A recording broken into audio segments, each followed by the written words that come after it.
देखिए, माहौल जो सबसे पहले बात आई कि अयोध्या में हनुमानगढ़ी के मंदिर की सीढ़ियों पर नमाज पढ़ी गई, तो बात सन 2003 की है। और तब अयोध्या में हनुमानगढ़ी के जो महंत थे वो ज्ञानदास जी थे, और उन्होंने सामाजिक सौहार्द बढ़ाने के लिए रमजान के महीने में रोज़ा अफ्तार कराया था हनुमानगढ़ी पर।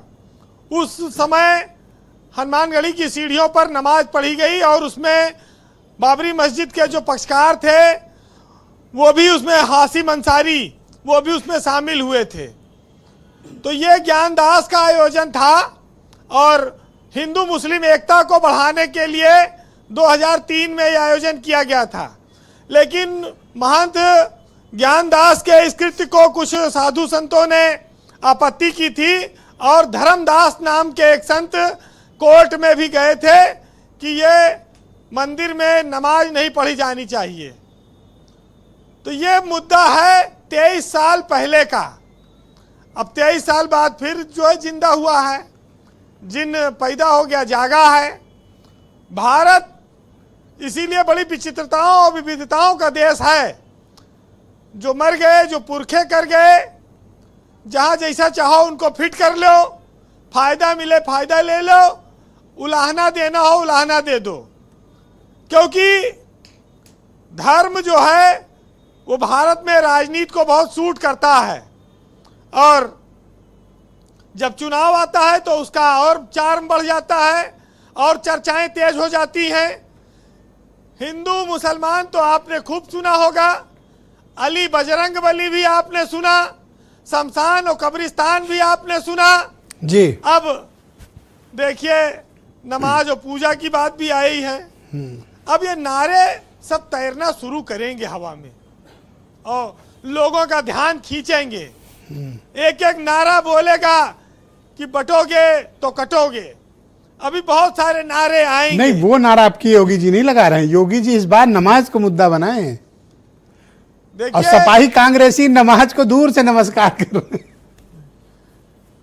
जब से राम मंदिर का ये प्रकरण आया है तब से देखिए, योगी जी तो हिंदुत्व के लीडर हैं, वो बीजेपी के बड़े नेता हैं, मुख्यमंत्री हैं। उनको तो अपनी एक पिच तैयार करनी ही है, और जब वो चुनाव में जा रहे हैं, उनकी सरकार जाने वाली है, तो वो उपलब्धियों के साथ साथ धार्मिक मुद्दों पर भी आ गए हैं। तो वो दोनों चीज़ों को पैरेलल लेकर चलेंगे, जिसको जो पसंद आएगा उनके साथ रहे। क्योंकि भारत में, उत्तर प्रदेश में लोग जब वोट देने जाते हैं तो सबसे पहले अपने जाति के कैंडिडेट देखा थे, फिर उसके बाद देखेंगे कि हमारे धर्म का है कि नहीं है, फिर ये देखेंगे कि हमारा करीबी कितना है। इन सब आधार पे वो वोट देते हैं और बीजेपी को इन सब का लाभ मिलता है। तो सड़क, बिजली, पानी, नौकरी, बेरोजगारी, ये सब बातें फिर पीछे छूट जाती हैं। ये महंगाई को लेकर जो शोर मचता है, इनके ज़्यादा चर्चा नहीं हो पाती है। अच्छा, अभी आपने देखा कि योगी जी ने भदरसा का नाम बदल दिया अयोध्या में जाकर, फैजाबाद में। फिर शाहजहांपुर के जलालाबाद कस्बे का नाम बदला। अब बदलाव का दौर शुरू हो गया है। देखिए, वो अपने उसी लाइन पर हैं और उनको इसीलिए एक बहुत बड़ा वर्ग हिंदुत्व का उनको मानता है, उनको जानता है, उनको पसंद करता है। तो जिसको जो अपना स्टाइल पसंद है वो अपने हिसाब से वोट मांग रहा है।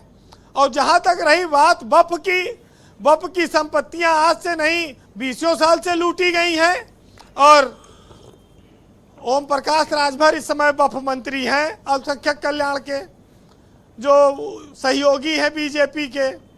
वो भी कोई जांच नहीं कराए, कभी ना किसी को जेल भेजे। उसके पहले नंदी मंत्री थे, वो भी पिछली सरकार में उन्होंने कुछ नहीं किया।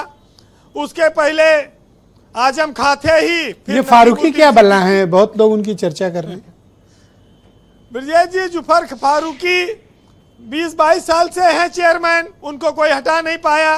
सरकार बदली पर ये आदमी क्यों नहीं बदलता बीरेन जी? कुछ तो खूबी होगी इस आदमी में कि सबको इसको मोहब्बत करता है।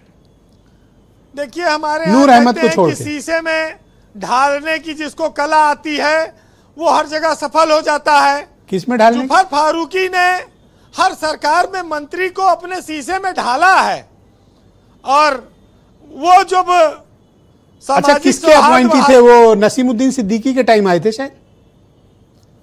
वो बिल्कुल नसीमुद्दीन सिद्दीकी के टाइम में बताओ, चुने गए थे जब वो मायावती की 3 सरकार पार्टी बदल लिया भाई, एक ही जगह पे है।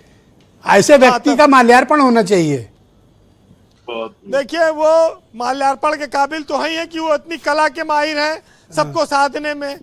लेकिन जो सियाब बोर्ड है वहां भी पहले जवान साहब के दामाद बैठे थे, उनसे दोस्ती थी, बाद में कुछ तलखी हो गई।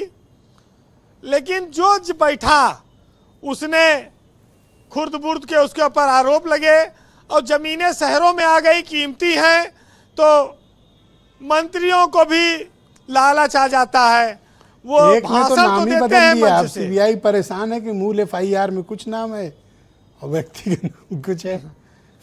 देखिए इस देश में वारंट बहुत तामील समय नहीं हो से- पा रहा है। देखिए ठगने का एक धंधा चलता है।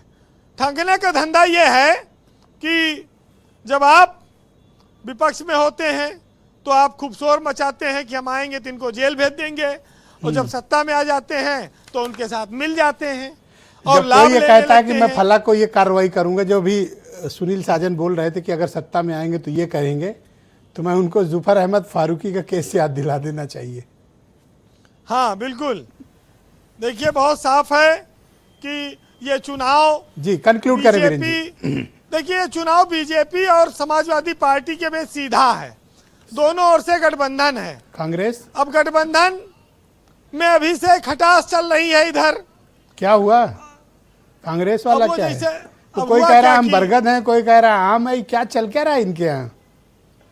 ब्रजेश जी वही है कि जैसे लकड़हारा वाला की एक लकड़ी दिया तोड़ दिया और 4 लकड़ी एक गट्ठर में बांध के दोगे तो नहीं तोड़ पाओगे।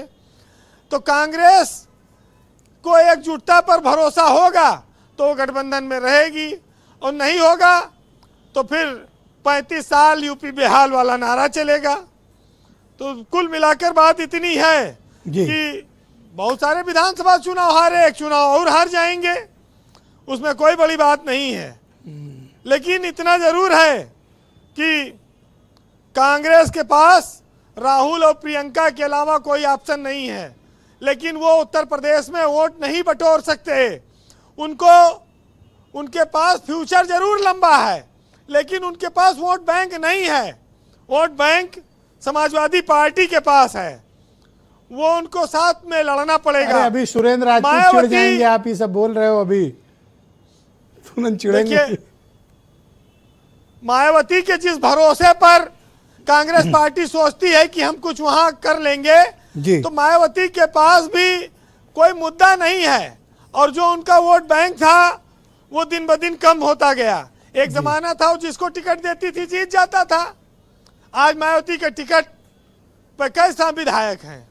जी जब वोट बैंक ही नहीं बचा जी। तो फिर वीरेंद्र जी कांग्रेस कंक्लूड को करें, कौन सहारा कंक्लूड करें, देंगे? विलंब हो रहा है जी। अगर कांग्रेस वहां सहारा ढूंढ रही है तो फिलहाल जो मुद्दे चल रहे हैं उन पर 4 लाइन सुनिएगा कि देश चलता नहीं मचलता है, मुद्दा हल नहीं होता सिर्फ उछलता है, और जंग मैदान पर नहीं मंच पर जारी है, और आज मेरी तो कल तेरी बारी है। फारूकी को छोड़ के। बहुत शुक्रिया वीरेंद्र जी आपका हमारे साथ इस परिचर्चा में सम्मिलित हो